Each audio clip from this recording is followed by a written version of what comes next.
Hello, my name is Brian Smith and welcome to my office. You can watch this seminar as a YouTube video or listen to it as a podcast wherever you get your podcasts from.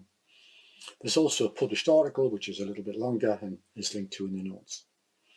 So my seminars, as you might know by now, are about the life sciences industry, pharma, medtech, diagnostics, which I've worked in, researched and written about for over 40 years. I study the evolution of business models and strategy, and my aim in these seminars is to give you a new way to think about your business. If I manage to do that, then please like, subscribe, share with your colleagues, and if you want to know more, then get in touch and we can have a chat over a cup of coffee, either real or virtual. A big part of my job is to read the stream of announcements that go across my screen and to find the signals that emerge from the noise.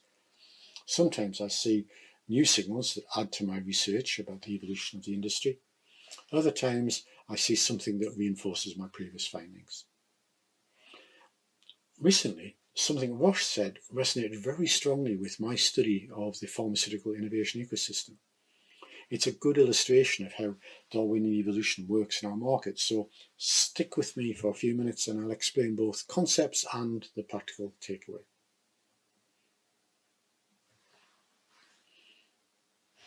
One of the most fascinating characters in economic history is Joseph Schumpeter. Schumpeter is famous for this concept of creative destruction, the idea that the failure of old ways of doing things leads to the emergence of new ways to succeed. My hero Charles Darwin describes similar ideas of creative destruction in a biological rather than an economic context. For example, in his most famous book, The Origin of Species, Darwin wrote, "The extinction of all forms is the almost inevitable consequence of the production of new forms." So, creative destruction was a fashionable idea in the mid-19th century. Marx also wrote about it. But it wasn't until the 1950s, after Schumpeter coined the phrase the gale of creative destruction, that it became one of the most famous phrases in economic theory. So, what has Schumpeter's gale got to do with the pharmaceutical industry? Well, pharmaceutical innovation today, as you may well know, relies heavily on external innovation and partnering between big pharma and small startup biotechs. The pharma-biotech relationship is complex and delicate. Each side often complains about the unrealistic expectations of the other. This hinders the translation of discovery into innovation.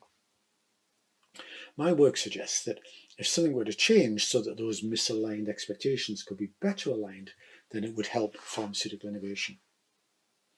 So I was fascinated when Roche recently touched on this very subject. They were talking about the challenges facing many biotechs at the moment and how this might create opportunities for Roche to partner or acquire, so enhancing its rate of innovation. Roche aren't the only company I've heard say this, by the way. It's a talking point among many of my colleagues in business development. This is a clear example of what Schumpeter called creative destruction, where a negative change in one area creates a positive opportunity in the other. And companies like Roche are very good at seeing this kind of opportunity. In biology, the most famous example of creative destruction is the story of the dinosaurs and the mammals. Your ancestors and mine were warm-blooded, milk-secreting vertebrates about the size of a small mouse, and they played a minor role in Earth's biological story. Until, that is, something that paleontologists call the KT boundary, which was about 65 million years ago. And around that time, there was a mass extinction event, which has been associated with that large meteor impact near Mexico. And it destroyed many species, including, most famously, most kinds of dinosaurs.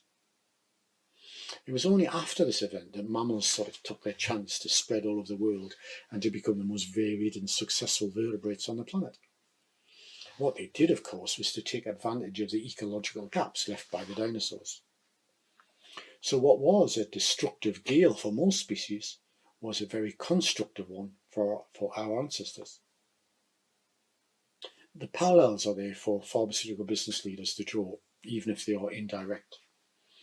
The takeaway from this, as Roche were pointing out, is that strategists in life science companies should be sensitive to the opportunities caused by gales of creative destruction.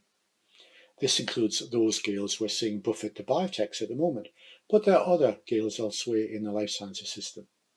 For example, the demand for value, the retreat of governments from some areas of healthcare, and the demise of the middle classes in Western economies are all changes that both destroy old ways of doing things and create new ways. The strategists at Roche are wise to this, and you should be too. Thanks for joining my seminar. If you found it worth your time, I hope you have, then please like, subscribe and share with your colleagues. If you'd like to read my article about creative destruction in pharma and medtech companies, then please send me an email. And if you'd like to browse the 300 articles, papers and books I've written about our industry, then take a look at my website in the links below. And if you'd like to know a little bit about how my research can help you improve your competitive capabilities, then send me an email and we can set up that virtual coffee. I'd love to hear from you.